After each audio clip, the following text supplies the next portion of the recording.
O homem parece que vive realmente numa linha tênue entre a animalidade que lhe é inerente e a sua natureza supra-animal, né? Há uma linha tênue que nos separa da violência, da agressividade, assim, levada ao extremo. Este caminhar no abismo parece também ser uma espécie de mote para essa abordagem do filme Relatos Selvagens, né? Grande filme aqui do argentino Damián Zifrón, que traz assim 6 episódios interessantes, independentes, mas que trazem assim como uma espécie de linha mestra a questão da violência, a questão do imponderável do relacionamento humano na sociedade, né, urbana, cosmopolita, uma sociedade com uma série de desafios. São 6 episódios que, a nosso ver, poderiam, quem sabe, lembrar alguma coisa exatamente de Saul Alinsky, esse autor, grande ativista da esquerda americana, que criou uma série de ONGs, tinha toda uma prática revolucionária, e que propunha no seu livro Regras para os Radicais, uma série de regras, 12 regras famosas de atuação política, da guerra política, e que além dessas regras ele daria assim, uma espécie de estratégias assim mais direcionadas, como se fossem campos de ação assim dirigidas, que seriam 3 abordagens, mas que poderiam se desdobrar em 6 grandes campos de abordagem, ou de ações, ou de estratégias, que de alguma forma poderiam lembrar exatamente os 6 episódios de Relatos Selvagens, ou vice-versa. O filme de Relatos Selvagens estaria em alguma dimensão, uma correspondência com essas 6 estratégias de Saul Alinsky. O primeiro episódio traz exatamente a questão aquela historieta pequena do personagem Pasternak, que ele então acaba montando uma operação para se vingar dos seus desafetos, daqueles que teriam cometido bullying para ele. Ele, comissário de bordo, consegue quase que alugar um avião, mas ele compra as passagens do avião, atrai os seus desafetos e acaba jogando o avião exatamente em direção à casa dos seus pais, que seria, segundo o seu psiquiatra que estava ali, também embarcado, o seu psicanalista, o seu analista, eles seriam os culpados dessa sua neurose. Então, o filme, essa pequena parte do filme, o primeiro episódio, o Pasternak termina com essa cena interessante e bizarra do avião caindo e matando todo mundo, uma vingança assim coletiva.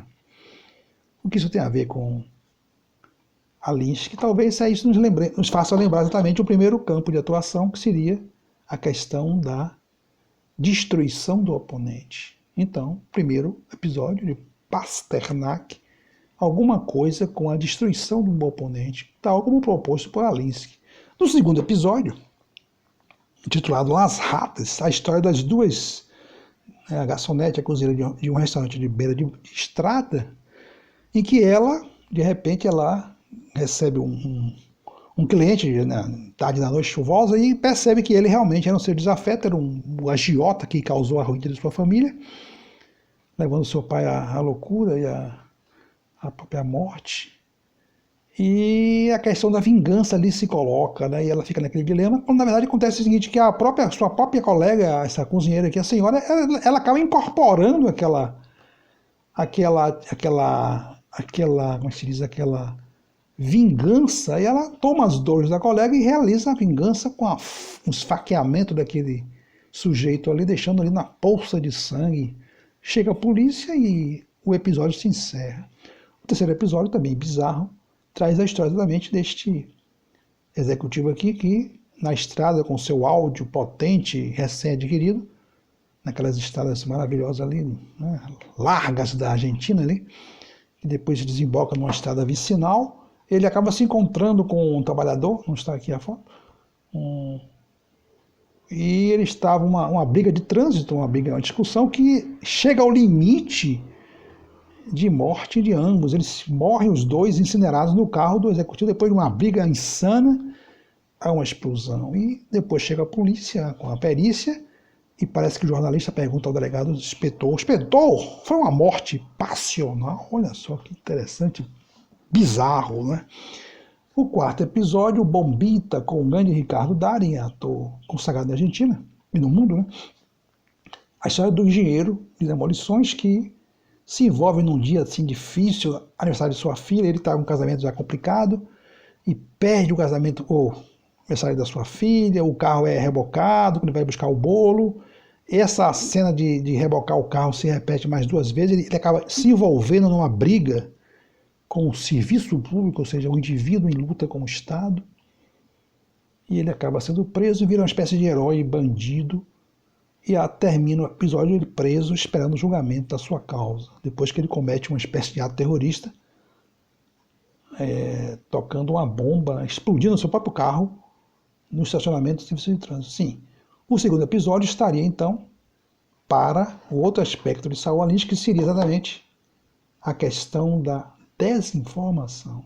Quando você coloca um alimento, assim, nesta trama em que houve a vingança, que a personagem vingou a causa da sua amiga, sua colega de trabalho, houve uma tentativa de envenenamento, colocando um veneno de rato na comida. Ora, o envenenamento traz alguma coisa de desinformação. Desinformação seria uma espécie de inoculação de um elemento falso, um veneno, num invólucro de verdade, de veracidade, né? Então, quando você coloca um veneno no alimento, traria uma espécie de figuração para o que seria a desinformação tecnicamente considerada, que é esse envenenamento, quando você traz um núcleo de falsidade dentro de um invólucro de credibilidade nos meios de informação.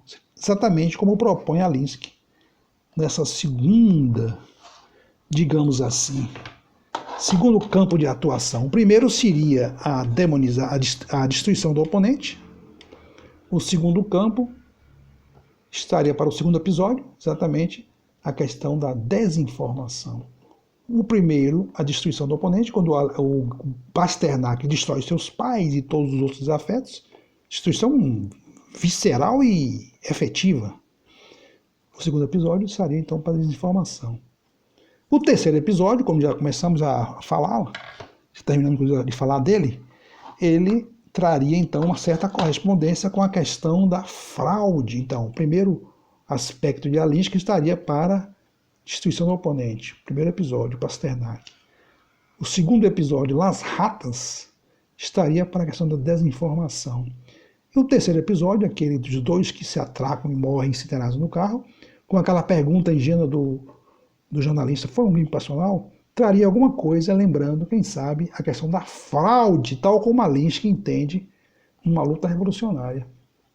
Ora, perguntar se houve um crime passional, quando os telespectadores, percebendo toda a trama, lembraria de forma metafórica o que seria uma espécie de fraude na guerra política que nós estamos travando hoje. Essa experiência que estamos vivendo hoje, inédita no mundo, tem aspectos de destruição do oponente, de desinformação violenta, fraude. E no quarto episódio, exatamente do engenheiro Bombita, algo como também, em contraposição, a questão da demonização do oponente. Então, destruição do oponente, desinformação, fraude, e no quarto episódio, o Bombita, a questão da demonização. No quinto episódio, há então aquela cena em que o filho do papai, ele chega em casa depois de uma farra e atropelou uma infeliz que acabou morrendo com sua criancinha, e o pai, para safar o filho, então ele acaba tendo a ideia de prometer dinheiro para o caseiro, esse é o pai de família aqui, e que ele assumisse a culpa do acidente, então receberia alguma coisa em troca como recompensa. A trama foi armada com o advogado da família e mais o inspetor de polícia que foi resolver o caso. Acontece que no final, na saída de casa, como se tivesse tudo mais ou menos arrumado, com a imprensa na porta, o viúvo da infeliz que foi vitimada o espera e agride, e não sabemos se ele morreu ou não. Esse episódio talvez nos lembre alguma coisa assim, parecida exatamente com a questão da polarização em Alinsky.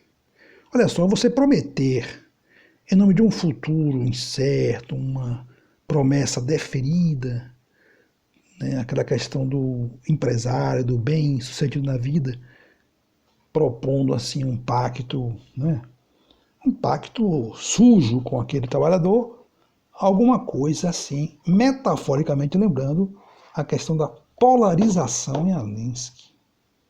E por fim, aquele último episódio de Relação Selvagem, a questão do casamento, que ela arrasta a morte nos separe, com a Érica aqui, essa grande atriz argentina.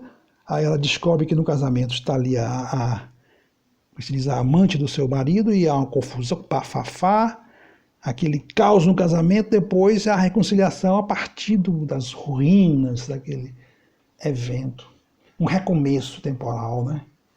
A partir da destruição, alguma coisa. Então, lembrando, quem sabe, exatamente na dimensão de Alinsky, o que seria exatamente a sexta dimensão da estratégia de Alinsky, que seria o niilismo político. Então, destruição do oponente, desinformação, fraude, demonização, polarização e no sexto episódio, alguma coisa como o niilismo político. Aquele caos teria uma espécie de figuração para esse nível político. Ora, além de toda essa questão dessa tentativa de relacionar Alinsky com o filme Relação Selvagem, nos parece também que é possível, quem sabe, fica aí a sugestão, relacioná-los também com esta obra aqui, com o pensamento, aliás, de Olavo de Carvalho, sobretudo quando ele trata da questão da mentalidade revolucionária.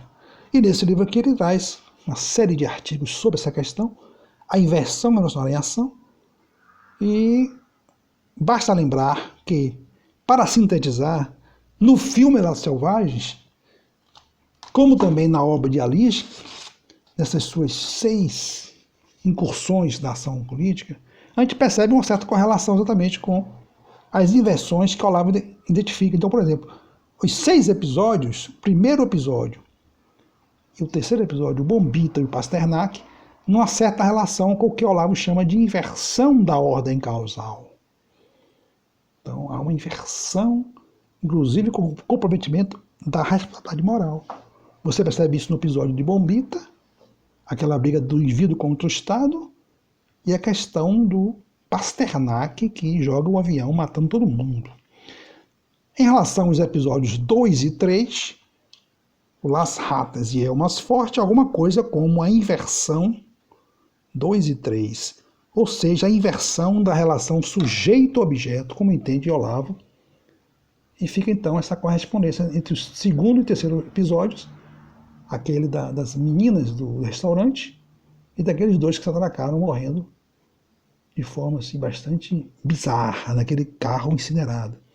Uma inversão da relação sujeito-objeto. Uma correspondência entre o filme Relações Selvagens, Saul Alinsky e Olavo de Carvalho. E por fim, a questão da inversão na ordem do tempo aparecia de forma bastante sutil no 5º episódio, quando há uma promessa de relação futura, de felicidade futura, em detrimento do presente. Aí o tempo aparece de uma forma bastante invertida e camuflada. Né?